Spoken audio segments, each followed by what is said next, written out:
चलिए तो शुरू किए। क्या है? चलिए तो ये है चक्र विश्लेषण।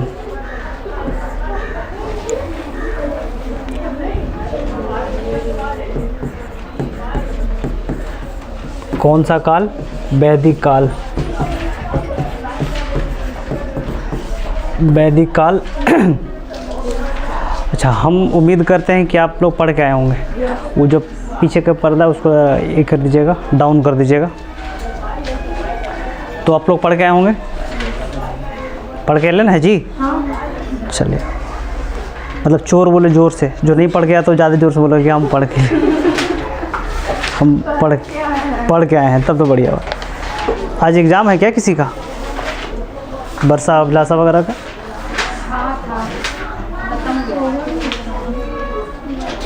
अच्छा, तो हम लोग शुरू करेंगे इसको। है ना, उसको लपेट ही दो पीछे से। हाँ, कोई दिक्कत नहीं। चलिए तो शुरू कीजिए।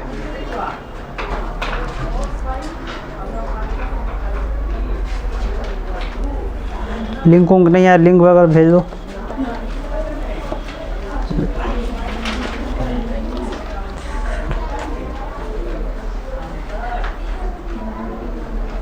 अच्छा, ऋग्वेद।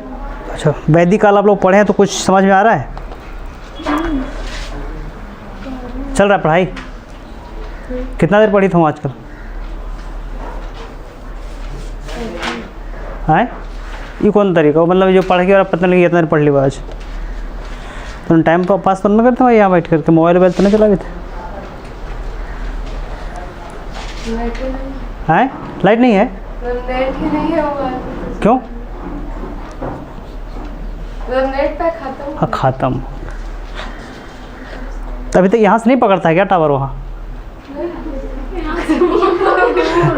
मनोज सर वाला पकड़ लेता होगा। ट्राई करके देखना, अगर वहाँ वाला पकड़े तो वहाँ वाला पासवर्ड दिलवा देंगे हम।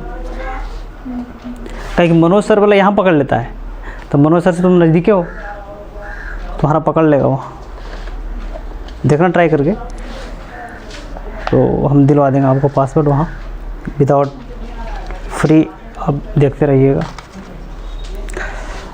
और तो मतलब नहीं नेट, इसका मतलब बढ़िया बात है, पढ़ाई चल रहा है ज़्यादा क्या? हाँ, अब शुरू कीजिए। देखिए, शुरू ये करना है कि वैदिक काल। मेरे साथ आप लोग पढ़ के आए होंगे, नहीं पढ़ के आए होंगे तो फिर हो जाएगा दिक्कत। हम इसको शुरू करते हैं, वैदिक काल को।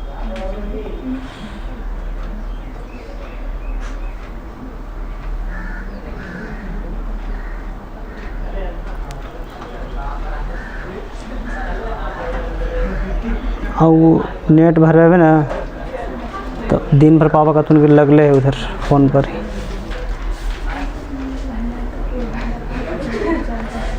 क्या बोले थे? लेकिन नेट नहीं रहता तो मन नहीं लगता है, चाहे पढ़ो में मन ना लगे आदमी के। है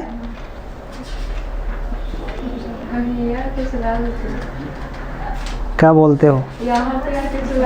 अच्छा, काम पर चला लेते हो? हम चला ही लेते हो तब क्या फिर?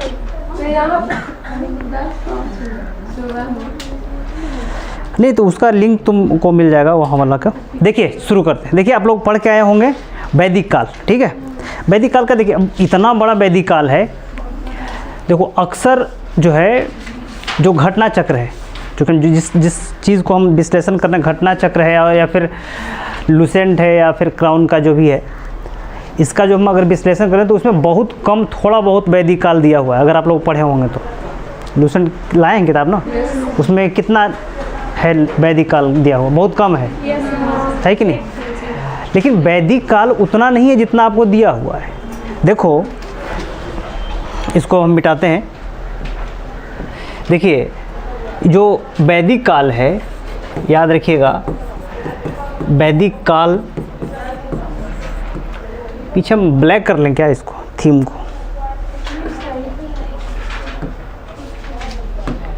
इसको हम कर लेते हैं उजला और उस पर कर लेते हैं ब्लैक, ये बढ़िया रहेगा, दिखेगा अच्छा से, नहीं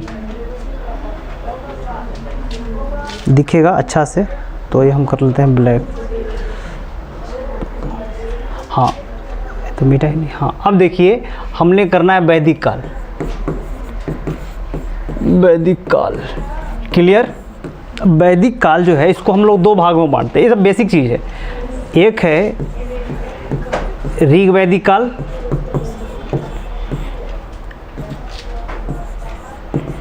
ऋग वैदिक काल, दूसरा उत्तर वैदिक काल, उत्तर वैदिक काल। अब दोनों का टाइम पीरियड अलग है, 1500 ईस्वी पूर्व से 1000 ईस्वी पूर्व तक, क्लियर। और ये है 1000 ईस्वी पूर्व से कितना, ईस्वी पूर्व तक, ठीक है। अब देखिए ये जो वैदिक काल है और उत्तर वैदिक काल है, ये दोनों में अलग अलग डेवलपमेंट हुए हैं, समझ गए। ये दोनों कालों में, क्योंकि टाइम पीरियड कितने का है, तो 1500 से 600 ईस्वी पूर्व का काल है, यानी कि लगभग कितने सौ वर्षों का काल है, 1000 वर्षों का काल है कि नहीं, लगभग 1000 वर्षों का काल, 900 वर्षों का काल। लेकिन आप जो कह रहे हैं कि एकदम इंच सूत्र से तो नहीं नाप सकते ना किसी काल को, ठीक है। तो लगभग 1000, यानी कि चलिए अब मान लेते हैं कि 900 वर्षों का काल है, 1000 ईयर का काल है। तो इतने बड़े काल में जो परिवर्तन हुए हैं, क्या एक ही आधारभूत परिवर्तन होंगे? नहीं, वो परिवर्तन क्या है, निरंतर हो रहे हैं, समझ गए। इतिहास का अध्ययन जो है आप परिवर्तनों की श्रृंखला के रूप में करेंगे तो जल्दी समझ में आएगा और वो ऑथेंटिक समझ में आएगा, है ना। नहीं तो अगर काल बांट करके पढ़ेंगे इसको तो बिल्कुल इतिहास जो है उसकी विकृति हो जाएगी, वो बिगड़ जाएगा। इसलिए बहुत सारे लोग कहते हैं कि इतिहास फैक्चुअल है, फैक्चुअल वगैरह कुछ नहीं है। इतिहास जो है एक घटनाओं का क्रमबद्ध श्रृंखला है, एक घटना दूसरे से जुड़ा हुआ, दूसरी घटना तीसरे से जुड़ा हुआ है, समझ गए। अगर उस तरीके से पढ़ेंगे तो वैदिक काल जो है ये बहुत लंबा खिंच जाएगा हमारा, क्योंकि अब देखिए अब यहाँ तक तो समझ गए। अब इसको पहले हम देखते हैं। देखिए जैसे कि हमने देखा वैदिक काल के दो भाग, देखे कि नहीं देखे आप? एक देखे ऋग वैदिक, ऋग वैदिक, एक देखे उत्तर वैदिक, यही ना भाई, उत्तर वैदिक। अब देखिए कि ऋग वैदिक काल का जो 1500 से 1000 काल है, इसमें राजनीतिक विकास हुआ, इसमें आर्थिक विकास हुआ, इसमें सामाजिक विकास हुआ, इसमें सांस्कृतिक विकास हुआ, इसमें प्रशासनिक विकास हुआ, और सेम वही विकास यहाँ भी हमको देखने को मिलेगा। मिलेगा कि नहीं मिलेगा? अब एक बात बताइए कि ऋग वैदिक काल में, एक सिंपल सा उदाहरण मैं आपको बताता हूँ कि ऋग वैदिक काल में लोहे का विकास हुआ था कि नहीं हुआ था, ये बताइए। देखिए ऋग वैदिक काल तक का जो टाइम पीरियड है वो कितना है, 1500 से 1000 ईस्वी पूर्व। देखिए इस काल में लोहे का विकास भारतीय उपमहाद्वीप में नहीं हुआ है, ठीक। अब एक बात बताइए कि जब लोहे का विकास नहीं हुआ है तो कृषि के उत्पादन में लोहे की भूमिका नहीं है।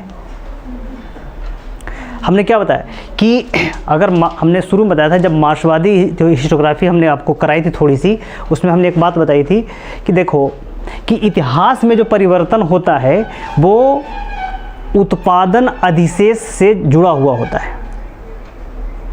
बात समझ में आया कि नहीं आया? जैसे आपने एक बात पढ़ा होगा कि जिस अर्थव्यवस्था में, देखिए ध्यान सुनिएगा, कि जिस अर्थव्यवस्था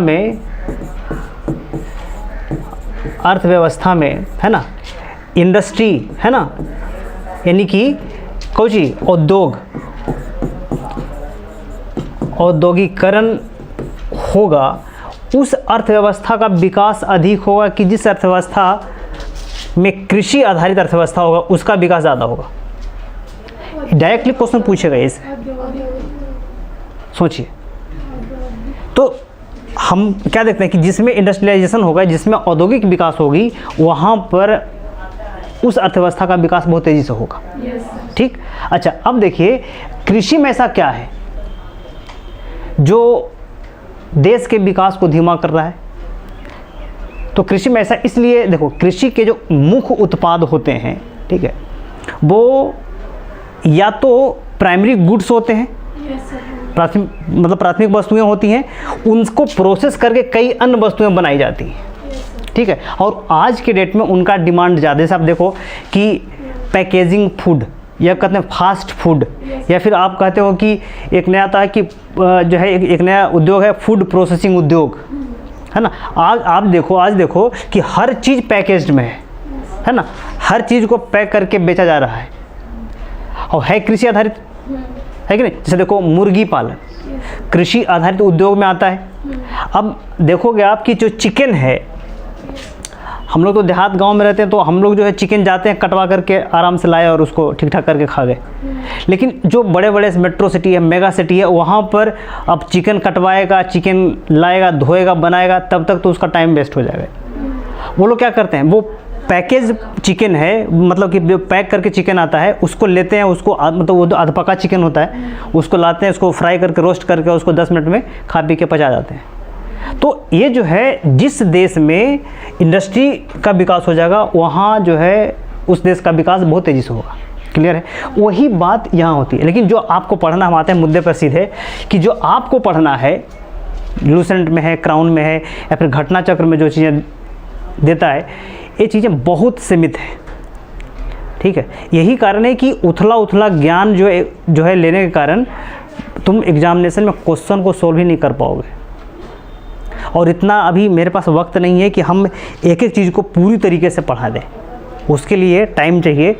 तो सबसे सिंपल सा भी है, चूँकि एग्ज़ाम है, इसको ख़त्म करना है, तो सबसे आसान तरीका क्या है कि हमको कुछ चीज़ें पॉइंट को हम आपको पढ़ाते जाएं लेक्चर के फॉर्म में, आप उसको एक बार देखते चलिए। मेन मुद्दा है कि एक बार दिमाग में आपके जो है एक कुछ पॉइंट घुस जाएगा ना, तो अगली बार जब मैं पढ़ाऊँगा तो ये चीज़ें जो फिर आपको आसान बना देगा। ठीक है। तो आगे बढ़ते हैं, निकाल के रखिए वैदिक काल। अगर आप कहिएगा तो हम कुछ चीज़ें समझा देते हैं इसमें भी, लेकिन उतना टाइम हम लोग के पास रहेगा नहीं, क्वेश्चन भी तो डील करना है। मेरे हिसाब से आप लोग उसको पढ़ के आए होंगे, है ना। तो आप पढ़ के आए हैं तो इसमें कहीं मतलब मैं फिर से इसको पढ़ दूं कि आप लोग इसको कर लेंगे, सीधे क्वेश्चन पे आ जाएं, सीधे क्वेश्चन पे आ जाएं। आप लोग सब पढ़ लिए हैं घरे, है ना।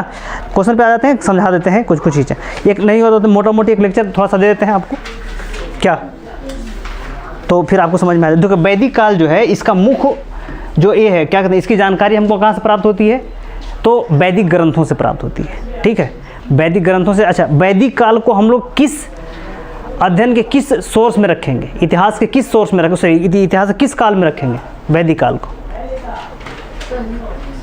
नहीं, इतिहास के किस काल में रखेंगे? प्राग इतिहास में रखेंगे, आद्य इतिहास में रखेंगे, ऐतिहासिक काल में रखेंगे वैदिक काल को? ऐतिहासिक काल। कैसे? हमने आपको बताया था ना कि इसमें जो है मतलब कि हमने क्या बताया, ऐतिहासिक रूप में तब रखेंगे ना जब इतिहास को भी लिखित रूप दिया जाए, उसको पढ़ा जाए। तो वैदिक काल में जो है इतिहास को लिखित रूप तो दिया ही नहीं गया। ये जो वेद है आप देख रहे हैं, है ना, ये वेद को लिखित रूप तो बाद में दिया गया। पहले तो वेद को मौखिक परंपरा से लोग एक दूसरे को दे रहे थे। तो इसको हम रखते हैं आद्य ऐतिहासिक काल। ठीक है, आप उसमें मिल जाएगा आपको लूसेंट में वो चीज़ें।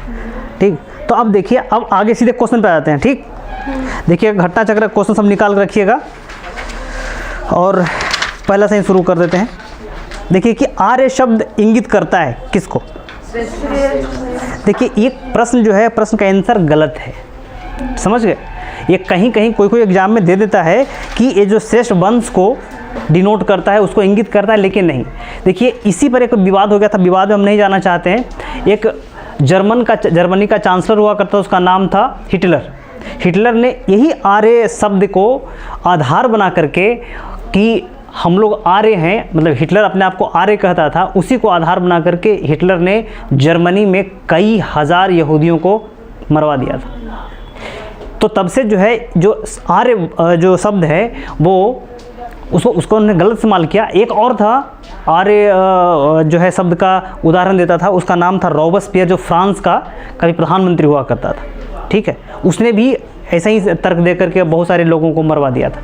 तो जो आर्य शब्द है वो विशेष भाषा समूह से जुड़ा हुआ है, याद रखिएगा, भूलिएगा नहीं। तो इसको एक बार देख लीजिएगा। चलिए दूसरा देखिएगा कि क्लासिकल संस्कृति में आर्य शब्द का अर्थ क्या होता है। पहला का आंसर देखिए, इसमें तो डी दिया हुआ है ना, ठीक है। तो हम कहेंगे कि आप आंसर इसका लगाइए सी, ठीक है। क्योंकि आप देखिएगा दूसरा एक्सप्लेनेशन पढ़िए, आप दूसरे का डी का एक्सप्लेनेशन पढ़िए, आपको समझ में आ जाएगा। क्लासिकल संस्कृति में आर्य शब्द का अर्थ है उत्तम व्यक्ति। आर्य शब्द भाषा सूचक है जिसका अर्थ है श्रेष्ठ या खुदी। समझ में आ गया, क्योंकि भाषा सूचक है ना, है ना, श्रेष्ठ वंश को डिनोट नहीं करता। ये जो है वैसे व्यक्तियों को डिनोट करता है, वैसे व्यक्तियों को बताता है, वैसे व्यक्तियों को बताता है जो हाँ एक विशेष भाषा समूह से जुड़े हुए हैं। आगे बढ़िए कि सबसे पुराना वेद कौन सा है। ऋग्वेद। इसमें कोई दिक्कत तो कन्फ्यूजन तो नहीं है, नहीं है। आगे बढ़ जाइए। त्रेयी नाम से जाना जाता है, त्रेयी, 3 वेदों को, है ना, उसको वेदत्रयी कहते हैं, वेदत्रयी, ठीक है, उसको हम वेदत्रयी बोलते हैं। वो 3 वेद कौन कौन है, ऋग्वेद, यजुर्वेद और सामवेद, है ना, ये वेदत्रयी है। चलिए आगे बढ़िए। अगला प्रश्न क्या है, किस वैदिक ग्रंथ में वर्ण शब्द का सर्वप्रथम नामोल्लेख मिलता है। वर्ण शब्द का देखो, ऋग्वेद से पहले वर्ण का विभाजन हुआ करता था, 3 वर्ण थे, लेकिन ऋग्वेद के 10वें मंडल के पुरुष सूक्त में चतुर्वर्ण व्यवस्था की चर्चा मिलती है। जब उसमें क्या कहा कि परम पिता ब्रह्मा की जो बलि दी गई, उसके बाद 4 वर्ण निकल के आए, ठीक है। अच्छा एक बात और याद रखिए कि जो ऋग्वेद है, देखो हमने देखा कि वैदिक काल देखे ना भाई, तो वैदिक काल में जो ऋग वैदिक काल है वहाँ जो चतुर्वर्ण व्यवस्था है, और उत्तर वैदिक काल में जो चतुर्वर्ण व्यवस्था वही आगे बढ़ेगा। इसमें 2 चीज़ें होंगी कि ऋग वैदिक काल में चतुर्वर्ण व्यवस्था है, ये मतलब कि पेशा पर आधारित है।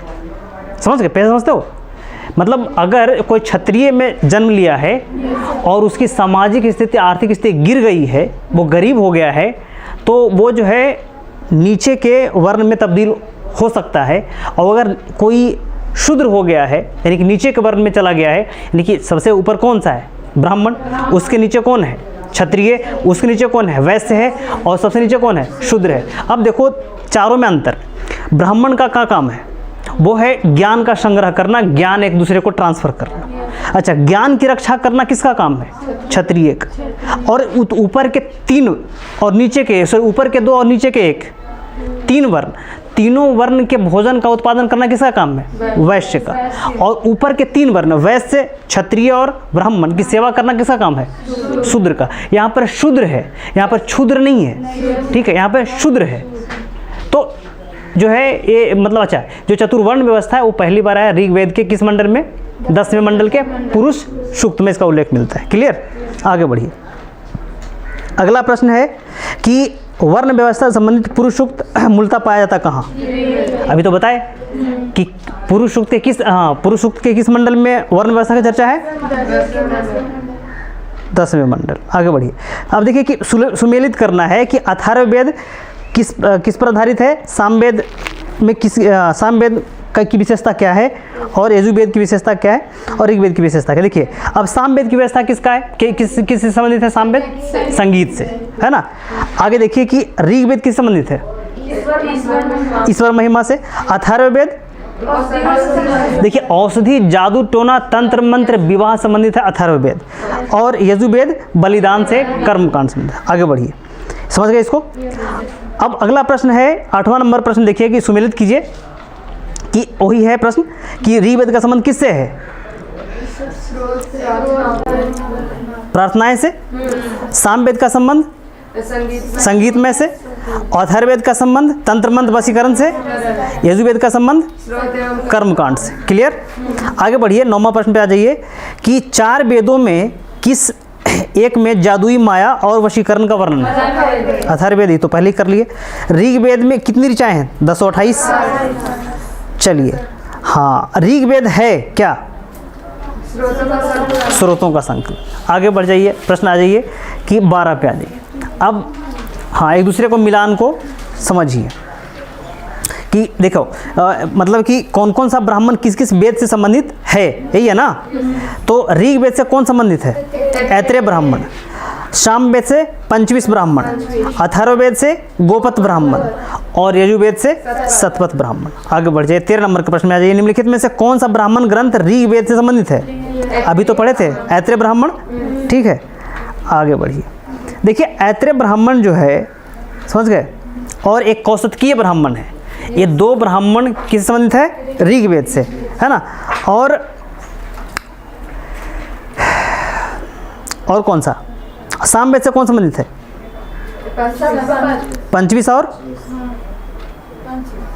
पंचविश और तांड्य ब्राह्मण, जैमिनीय ब्राह्मण सामवेद संबंधित है। शतपथ ब्राह्मण यजुर्वेद से, गोपत ब्राह्मण अथर्ववेद से। याद रखिएगा, ये ब्राह्मण पूछ लेते हैं कभी क्या, बहुत बार पूछ लेते हैं ये। गोपत ब्राह्मण का संबंध किससे है? अथर्ववेद से, अभी तो करवाए थे। निम्नलिखित में से कौन सा शुक्ल यजुर्वेद की संहिता है? वाजस्नेयी संहिता, शुक्ल यजुर्वेद की संहिता। आगे बढ़िए कि ऋग्वेद का कौन सा मंडल पूर्णतः सोम को समर्पित है? 9वां मंडल, बिल्कुल। आगे बढ़ जाइए, अगला प्रश्न है कि ऋग्वेद संहिता का 9वां मंडल पूर्णतः किसको समर्पित है? सोम को। चलिए, यज्ञ संबंधित विधि विधानों का पता चलता है किससे? यजुर्वेद से। निम्नलिखित में से किसका संकलन ऋग्वेद पर आधारित है? सामवेद। ऋग्वेद पर देखिए, क्योंकि सामवेद, देखो ऋग्वेद होता क्या है ना कि जो सामवेद है, सामवेद के लगभग अधिकांश जो ऋचाएँ हैं, है ना, वो ऋग्वेद से लिया गया है। आगे देखिए कि भारत के किस स्थल की खुदाई में लौह धातु के प्रचलन के प्राचीनतम प्रमाण मिले हैं? अतरंजी खेड़ा से। चलिए, बिल्कुल अतरंजी खेड़ा से मिले हैं। आगे पढ़ जाइए, आगे बढ़िए कि उपनिषद पुस्तकें हैं दर्शन पे, बिल्कुल दर्शन। अच्छा, उपनिषद जो है, उपनिषद में जो है मुख्य बल किस पर दिया गया है? नहीं, फिलॉसफी तो ठीक है, कर्मकांड पे दिया गया है। उपनिषद का मुख्य बल किस पे है बताइए? उपनिषद का मुख्य बल ज्ञान पे है, ठीक है। और उपनिषद कहता है कि ज्ञान के माध्यम से ही मोक्ष की प्राप्ति हो सकती है। आगे बढ़िए, उपनिषदों का मुख्य विषय क्या है? बी दर्शन है। आगे है कि हाँ, किस एक वैदिक साहित्य में मोक्ष की चर्चा मिलती है? उपनिषद। आगे प्रश्न है 24 कि अध्यात्म ज्ञान के विषय में नचिकेता और यम का संवाद किस उपनिषद से प्राप्त होता है? कठोपनिषद से प्राप्त होता है, बिल्कुल कठोपनिषद से प्राप्त होता है। देखिए, अब कठोपनिषद में क्या लिखा हुआ है? इसमें लिखा हुआ है ना भाई कि आचार्य यम ने नचिकेत को क्या उपदेश दिया था कि न इस आत्मा का कभी जन्म होता है और ना ही इस आत्मा की कभी मृत्यु होती है। अच्छा, ऊर्जा संरक्षण सिद्धांत क्या कहता है? यानी कि ऊर्जा इज सोल, आत्मा, यानी कि आत्मा का सिद्धांत तो हमारे यहाँ बहुत पहले, मतलब आज से 2500 साल पहले का है और उससे पहले का है, लगभग 3000 साल पहले का है। और उसको ब्रिटिशर्स जो बाद में जो वैज्ञानिक आए, ऊर्जा संवेग संरक्षण सिद्धांत कौन दिया है? ऊर्जा संरक्षण सिद्धांत कौन दिया है जी? कहाँ पढ़ाई, मतलब तो नहीं के पढ़ाएगा आदमी, बताओ। चलिए, कल इसको बताइएगा, खोज के रखिएगा। तो जो ऊर्जा संरक्षण सिद्धांत जो है वो बाद में आया और उसको हम लोग मान रहे हैं, अपने वेदों को मान ही नहीं रहे। आगे बढ़िएगा कि नचिकेत आख्यान का उल्लेख मिलता है किसमें? कठोपनिषद में। उपनिषद काल के राजा अश्वपति शासक थे कहाँ के? कैकई के। देखिए, 5 ऐसे दार्शनिक राजा हुए, समझ गए?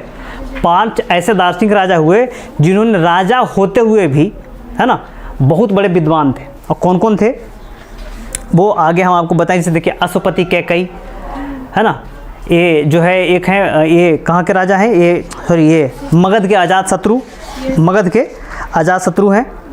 और भी हैं जैसे कि एक हैं पांचाल के राजा प्रवाहन जैवलिन, समझ गए। और एक हैं विदेह के राजा जनक। चलिए आगे बढ़िए। उपनिषद, हाँ उपनिषद का ये हो गया आपका। निम्नलिखित में से वैदिक साहित्य का सही क्रम कौन सा है? वैदिक संहिता है ब्राह्मण, आरण्यक और उपनिषद। आगे बढ़िए। अगला प्रश्न 28 नंबर। आरंभिक वैदिक साहित्य में सर्वाधिक वर्णित नदी कौन सा है? सिंधु नदी। ठीक है, सिंधु नदी की चर्चा लगभग 250 बार हुई होगी। वैदिक नदी अश्कनी की पहचान निम्नलिखित में से किस नदी से किए गए? चेनाब से। आगे प्रश्न है कि ऋग्वेद में निम्नलिखित किन नदियों का उल्लेख अफगानिस्तान के साथ आर्यों के संबंध का सूचक है? कुंभा और कुर्रम। चलिए आगे। वैदिक नदी कुंभा का स्थान कहाँ निर्धारित होना चाहिए? अफगानिस्तान। आगे देखिए कि कुंभा और इसे, हाँ सॉरी, इसमें नदी दिया गया है और उसका सही मिलान कीजिए कौन कौन, उस नदी का क्या नाम अलग से है। तो कुंभा का क्या नाम है? काबुल, परुस्निको, रावी, सदानीरा, गंडक और शत्रुदी सतलज। हाँ, महाभारत काल में महानदी का नाम क्या था? चित्रोत्पला। हाँ, क्या था नाम था? चित्रोत्पला। आगे बढ़िए। निम्नलिखित में से कौन सी प्रथा उत्तर वैदिक काल में प्रचलित थी? बोलिए। काम, मोक्ष और ब्रह्मचर्य, गृहस्थाश्रम, वानप्रस्थ, संन्यास। बिल्कुल। देखो ये जो धर्म, अर्थ, काम और मोक्ष जो है, समझ गए, ये 4 पुरुषार्थ हैं। ठीक है, और इसमें सबसे मतलब कि सबसे बेहतर पुरुषार्थ कौन है? सबसे जो उत्तम पुरुषार्थ कौन है? वो है धर्म। ठीक है, क्योंकि धर्म तीनों पुरुषार्थों में है। आगे देखिए, एक है कि आश्रम व्यवस्था पहले 3 ही था, ब्रह्मचर्य आश्रम बाद में बुद्धा काल में जोड़ा गया। ठीक है, आगे बढ़ जाते हैं। देखिए, अच्छा, ये जो आश्रम व्यवस्था किन की देन है? आर्यों की देन है। अब देखिए, सब कुछ हम रिवील नहीं कर सकते यहाँ पर, इसलिए जो है आगे बढ़ जाते हैं। धर्म तथा रीत भारत की प्राचीन वैदिक सभ्यता के एक केंद्रीय विचार को चित्रित करते हैं। इस संदर्भ में निम्नलिखित कथनों पर विचार कीजिए। तो बताइए, दोनों धर्म व्यक्ति को दायित्व एवं स्वयं तथा दूसरों के प्रति व्यक्तिगत कर्तव्यों की संकल्पना था। रीत मूलभूत नैतिक विधान था जो सृष्टि और उसमें अंतर्निहित सारे तत्वों के क्रियाकलापों को संचालित करता था। दोनों सही है। 36 नंबर प्रश्न पे आ जाइएगा कि भारतीय इतिहास के अंतर्गत रीत का अर्थ क्या है? प्रकृति के नियम। आज भी हम लोग क्या करते हैं कि रीति रिवाज को मानते हैं कि नहीं मानते? वही रीति रिवाज। देखिए, एक प्राचीन काल में एक देवता हुआ करते, उनका नाम था ऋतस्य गोपा, यानी कि वरुण। वो जो है, अगर जो कोई रीत नहीं मानता था, अगर मान ली कि एक कहावत हमने सुना होगा कि मुख में राम बगल में छुरी।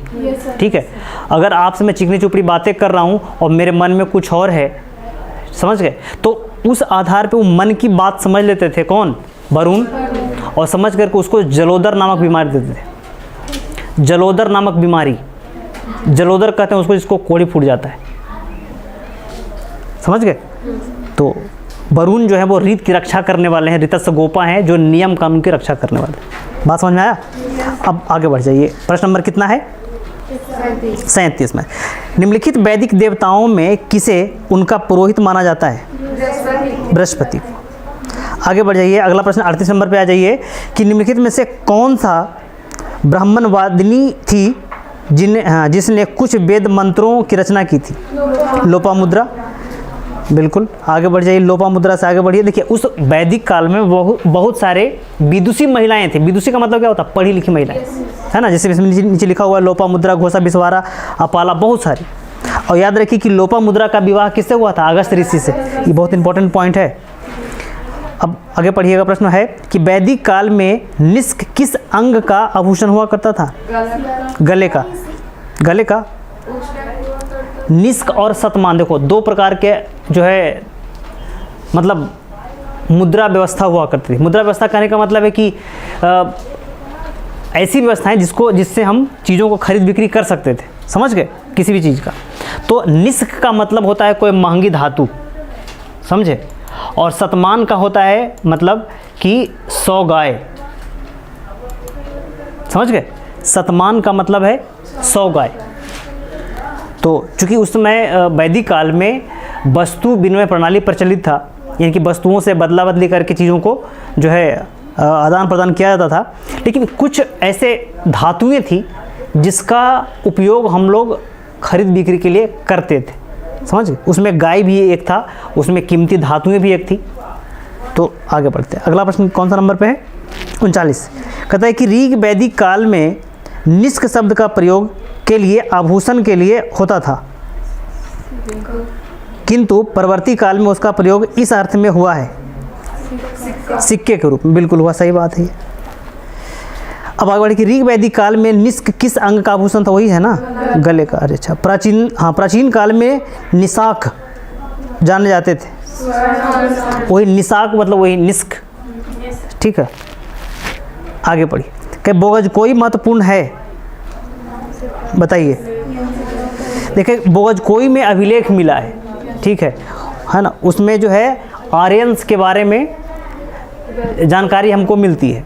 बोगज कोई अभिलेख लगभग 1400 ईस्वी पूर्व का है, जो एशिया माइनर से मिला है, जिसमें इंद्र वरुण मित्र नातस्य का जो देवताएं हैं, इंद्र वरुण मित्र नातस्य देवता हैं, उनकी उल्लेख की गई है, उसमें अग्नि देवता की चर्चा नहीं की गई। आगे बढ़िए, निम्नलिखित में से अभिलेखों में कौन सा ईरान से भारत में आर्यों के आने की सूचना देती है, बोगज कोई अभिलेख। आगे 14वीं सदी ईस्वी पूर्व का एक अभिलेख जिसमें वैदिक देवताओं का वर्णन है, प्राप्त होता है कहाँ से, बोगज कोई अभिलेख से। देखिए बोगज कोई जो अभिलेख है ना, उसमें हिती राजा सुबिलुमा की चर्चा है, और एक और राजा हैं, वो एक्चुअली दिमाग में नहीं आ रहा। तो आगे बढ़िए, निम्नलिखित में से किसने आर्यों के आदि देश के बारे में लिखा है, बाल गंगाधर तिलक ने। आगे बढ़िए, अगला प्रश्न है कि जिस ग्रंथ में पुरुष मेध का उल्लेख हुआ है वह है, बताइए। पुरुष मेध, बताइए। बिल्कुल, कि कृष्ण यजुर्वेद, शतपथ ब्राह्मण और शुक्ल यजुर्वेद में तैत्तिरीय ब्राह्मण में पुरुष मेध यज्ञ का उल्लेख मिलता है, लेकिन इसमें तो है नहीं, इसमें तो सभी है ना, कृष्ण यजुर्वेद, शतपथ ब्राह्मण और इसमें शुक्ल, तो तीनों हो जाएगा ना, तो इसलिए ऑप्शन 1 से अधिक हो जाएगा इसमें। आगे बढ़िए, शतपथ ब्राह्मण में उल्लेखित राजा विदेह माधव से संबंधित ऋषि थे, गौतम ऋषि। हाँ, आगे बढ़िए, उत्तर वैदिक काल में निम्नलिखित में से किसको आर्य संस्कृति का धूर समझा जाता था, कुरुपांचाल को। गोत्र शब्द का प्रयोग सर्वप्रथम हुआ था ऋग्वेद में। पूर्व वैदिक आर्यों का धर्म मुख्यतः था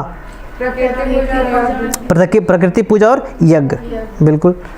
ऋग वैदिक काल में जनता निम्नलिखित में से मुख्यतः किसमें विश्वास करती थी, ऋग वैदिक काल में किसमें, कर्मकांड।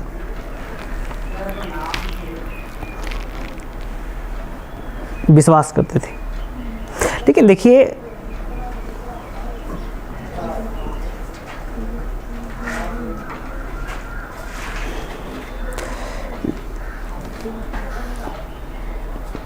वैदिक काल में जो है हमें लगता है कि देखिए जिसमें इसमें आप जो समझ रहे हैं बलि और कर्मकांड, वो बलि का और कर्मकांड नहीं है, समझ गए।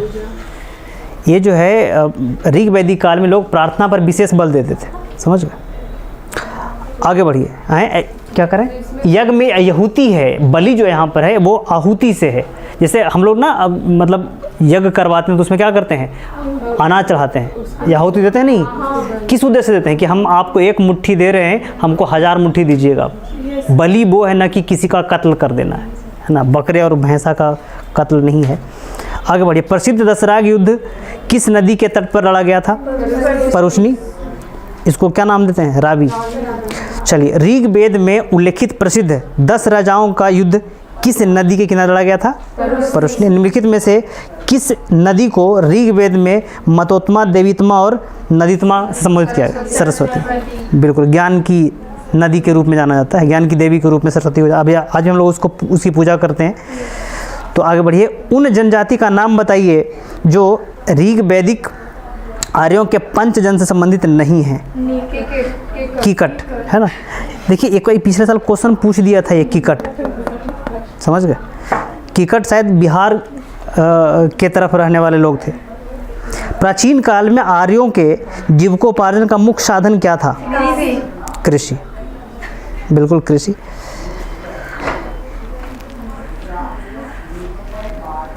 बिल्कुल।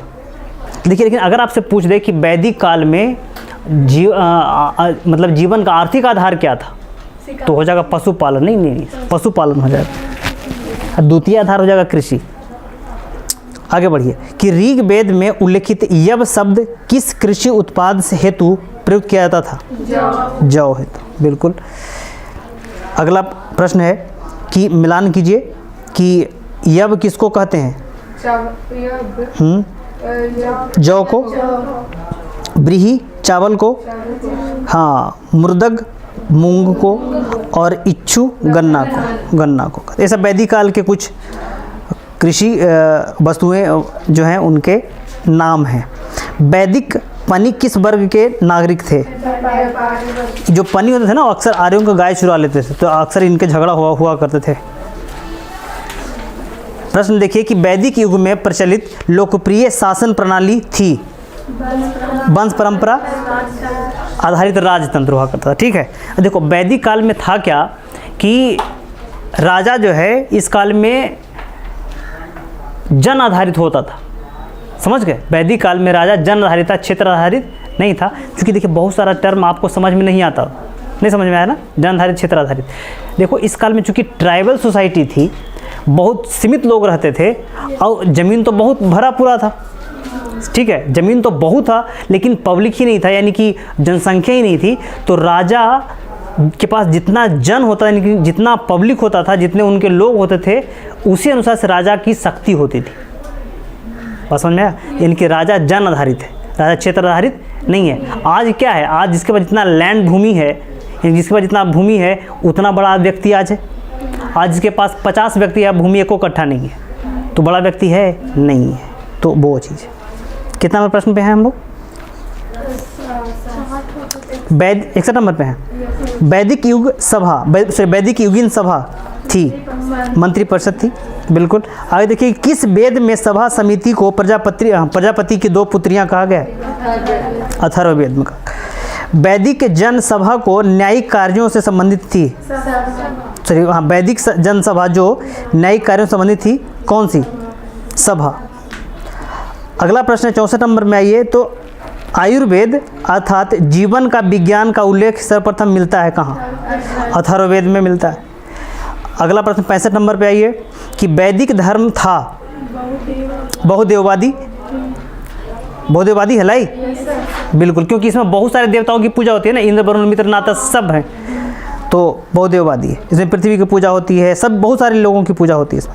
अच्छा, दूसरी बात है कि वैदिक जो काल है उसमें देवताओं का मानवीयकरण कर दे, क्योंकि सभी देवता हैं वो मानव के रूप में हैं। देखिए सर्वाधिक ऋग वैदिक सूक्त समर्पित है किसको? इंद्र को, 250 सूक्त समर्पित है। अग्नि को 200। निम्नलिखित में से किसे ऋग वेद में युद्ध देवता समझाता था? इंद्र को, है ना। इंद्र को पुरंदर कहा जाता है, और पुरंदर इसलिए कहा जाता है क्योंकि ऋग वैदिक काल में जो किला होता है, जो राजप्रसाद है, जो महल है, उसको कहा जाता है पुर, और पुर को तोड़ने वाला पुरंदर होता है। अब पुरंदर कौन है? इंद्र है। और इंद्र को एक बात और कहा जाता है, इंद्र का दूसरा नाम समारा भी है। समारा उसको कहते हैं जो गाय को खोजता है, और समारा का मतलब होता है कुतिया। तो कोई पूछ देगा ये, समझ गए। सर्वाधिक ऋग वैदिक सूक्त समर्पित किसको है? तो इंद्र को है। निम्नलिखित में से किसे ऋग वेद में युद्ध देवता समझाता है? इंद्र को। ऋग वेद में सर्वाधिक संख्या में मंत्र किससे संबंधित है? अग्नि से। अग्नि समर्पित है ही इंद्र को। बिल्कुल, इसमें ऑप्शन इंद्र नहीं है, तो हो जाएंगे किनकी? अग्नि। अग्नि के कितने मंत्र हैं? 200। अच्छा, गंगा नदी का उल्लेख ऋग्वेद में कितनी बार हुआ है? एक बार। बहुत बढ़िया। आगे चलिए अगला प्रश्न कि ऋग्वेद के सर्वाधिक मंत्र किस वैदिक देवता को समर्पित है? इंद्र। कितना मंत्र? 250। वैदिक देवता इंद्र के विषय में निम्नलिखित कथनों पर विचार कीजिए तथा निम्नलिखित में बताइए कौन सही है। झंझावता का देवता, पापियों के दंड देने वाले, नैतिक व्यवस्था के संरक्षक और वर्षा के देवता। दोनों के देवता, बिल्कुल। झंझावता मतलब उन्हें बादल गरजा है जे निम्नलिखित। भाई बंद हो जाओ तुझे 5 मिनट के लिए और ये को कोई चालू रखते हैं। कौन चालू रख गया जी? आवाज़ करो ला।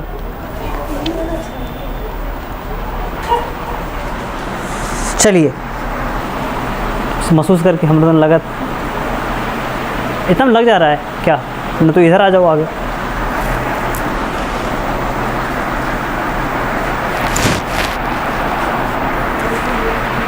हम लोग या तो हम लोग लगता है गलत टाइम चूज कर लिए ये घड़ी।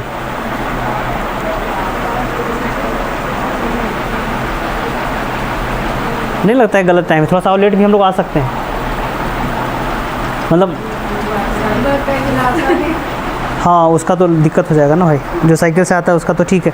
खैर आगे चलते हैं, बाद में सोचेंगे इस पर।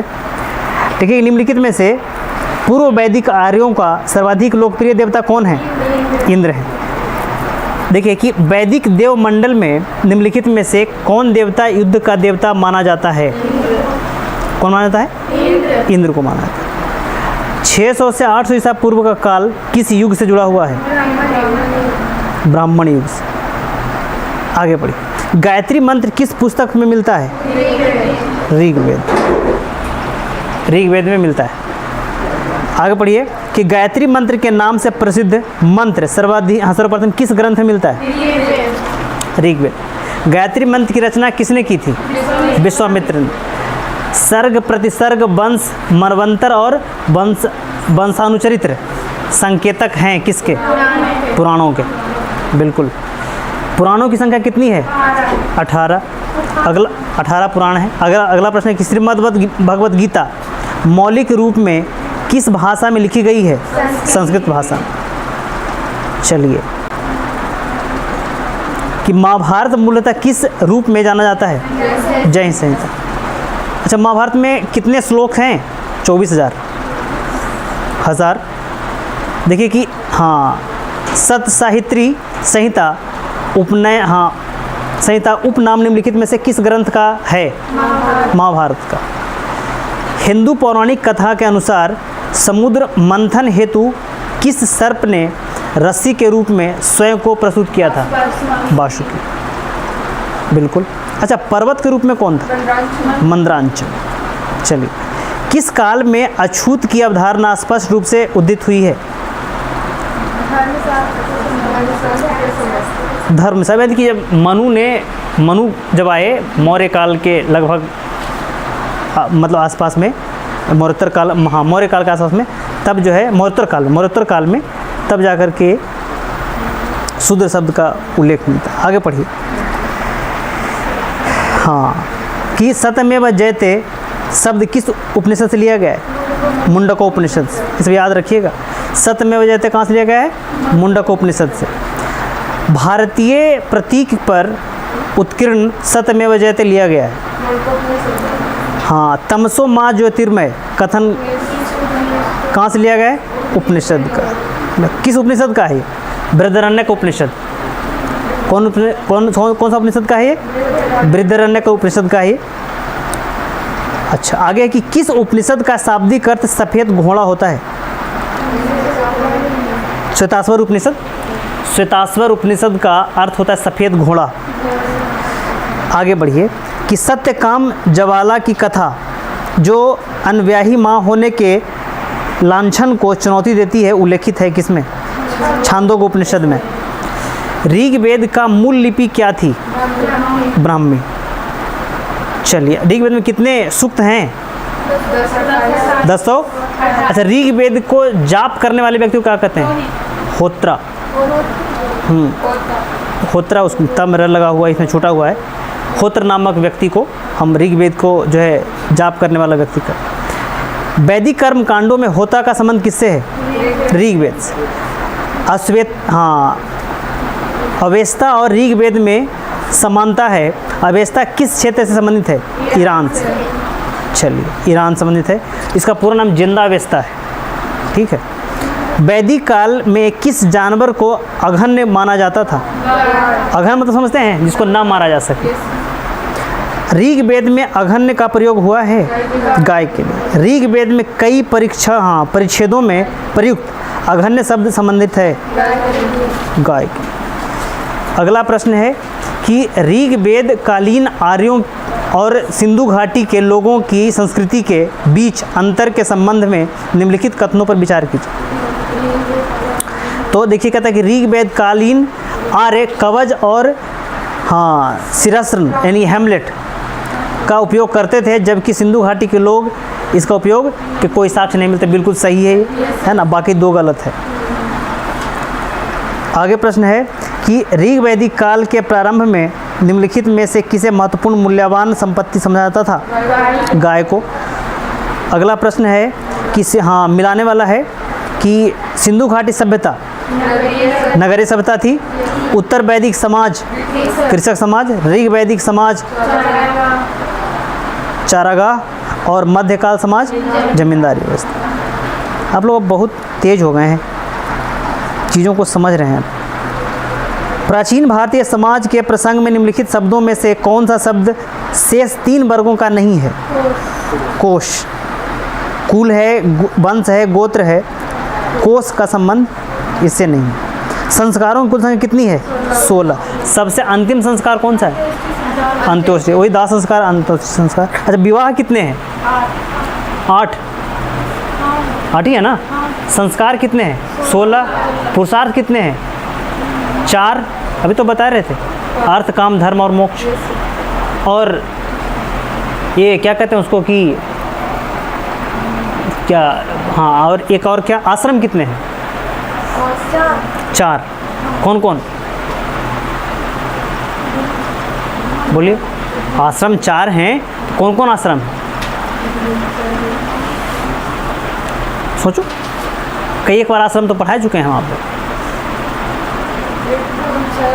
ब्रह्मचर्य हो गया, आओ। ब्रह्मचर्य के बाद गृहस्थ।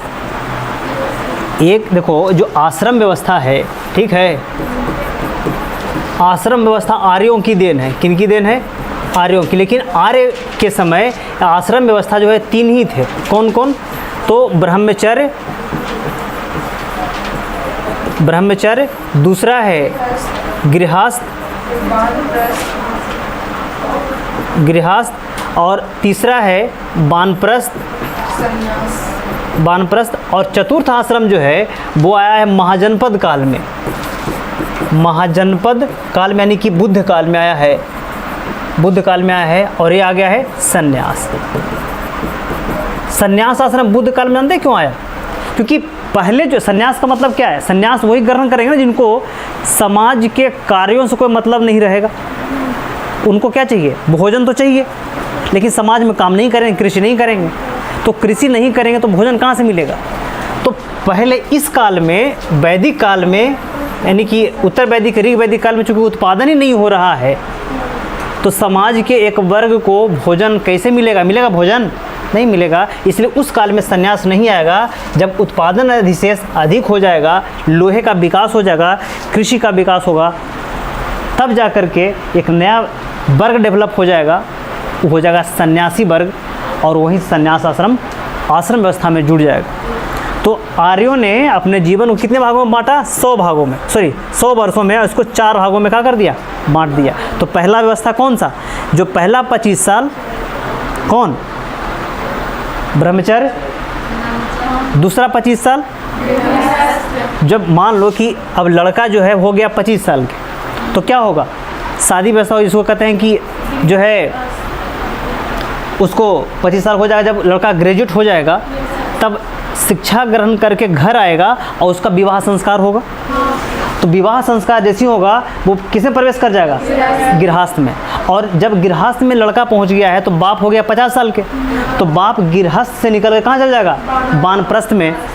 और वानप्रस्थ होगा तब जब ये जो है, अब हम लोग के यहाँ एक कॉन्सेप्ट हुआ करता था, अभी भी होता है, दलान का कॉन्सेप्ट। दलान समझ तो दूरा, कि घर के जो बुजुर्ग हैं वो दूरा में रहेंगे और घर के जो यंग हैं वो रहेंगे कहाँ? घर में रहेंगे। तो सोचो कि जो जब तक लड़का ब्रह्मचार्य है तब तक गुरु के सानिध्य में है, शिक्षा ग्रहण कर रहा है, 25 साल का हुआ, ग्रेजुएट हुआ, और वहीं से जो है ग्रेजुएट होकर आएगा और उसका विवाह संस्कार होगा, कहाँ पहुँच जाएगा? गृहस्थ में। और फिर जब 50 साल का होगा तो कहाँ पहुँच जाएगा? वानप्रस्थ में। तब तक इसका लड़का यहाँ पहुँच जाएगा। और फिर जब वानप्रस्थ 50 साल से अधिक हो जाएंगे, उम्र 75 साल के हो जाएंगे, तब घर के जो परंपराएं, घर के जो लोग हैं उनसे उम्मीद करा जाएगा कि अब जो है दूरा खाली कीजिए, अब दूसरे कोई आके दूरा पर रहेंगे। आपसे उम्मीद की जाती है कि अब लोटा डोरी उठाइए, कंबल उठाइए और निकल जाइए हरिद्वार, हिमालय पर जाइए और घूम घूम के आप जो है अपना जीवन बिताइए, उधर ही समाप्त हो जाइए। हो गया संन्यास आश्रम। तो आश्रम व्यवस्था 4 प्रकार। इसलिए आश्रम व्यवस्था कब आया? ये लास्ट वाला आश्रम संन्यास आश्रम बुद्ध काल में, सूत्र काल में, या फिर महाजनपद काल। क्लियर है? आगे बढ़ते हैं। कितना नंबर प्रश्न है? कि जीविकोपार्जन हेतु वेद वेदांग पढ़ाने वाले अध्यापक कहलाते थे क्या? उपाध्याय। चलिए, और प्रश्न है? नहीं। इसी स्कंद पुराण रेवा खंड 7वां अध्याय समाप्त। चलो, अब इसमें कन्फ्यूजन है? कन्फ्यूजन तो है ही होगा। नहीं है? नहीं। आप लोग ना मतलब स्मार्टली काम कर लेते हो। अभी तो 5 ही बजा है, तो अब घर जाइएगा, क्या करें? अब घर जाइएगा कि आओ आगे बढ़ल जाए, हम कुछ करल जाए। तो एक काम करते हैं, कुछ चीज़ें समझा देते हैं और बैठ करके कोई काम तो करेंगे नहीं, है ना। हम लोग को लगता है कि आगे से ना जब क्वेश्चन ही केवल करना है तो आप लोग पहले पढ़ लीजिएगा इसको अच्छे से, ठीक है। और नहीं हुआ 2-3 चैप्टर का लगातार ख़त्म करते चलेंगे क्या। और देखिए, चूँकि वैदिक काल इतना आसान तो है नहीं कि जो है ये मतलब उसकी परतें एक पर एक खुलेंगी ना तो बहुत लंबा जाएगा आगे, और उतना चीज़ में घटना चक्र में नहीं दिया हुआ। तो अब देखिए कुछ चीज़ें चलते हैं, हम आपको बताते चलते हैं। देखो, जो वैदिक काल का है, वैदिक काल की जानकारी हमको किससे मिलती है? तो देखो, पहला है साहित्यिक स्रोत। साहित्यिक स्रोत में क्या है कि वेद हैं। वेदों की संख्या कितनी है? 4 है। सबसे प्राचीन वेद कौन है? सबसे बाद का वेद कौन है? अथर्ववेद। अथर्ववेद अंतिम रूप से कब तक लिखा गया है? अकबर के काल तक। अथर्ववेद जो है अकबर के काल तक लिखा गया है। क्लियर? अच्छा, अब इसमें तो कोई कन्फ्यूजन नहीं कि जो है जो ऋग्वेद है, समझ गए, वो प्रार्थना पर आधारित है। यजुर्वेद है वो बलि प्रथा कर्मकांड पर आधारित है। और सामवेद जो है वो संगीत पर आधारित है। और अथर्ववेद जो है वो वशीकरण, शादी विवाह, जादू टोना, तंत्र मंत्र पर आधारित है। क्लियर? आगे बढ़ते हैं। अब देखिए, कहता है कि जो ऋग्वेद है, ऋग्वेद के दूसरे से 8वें जो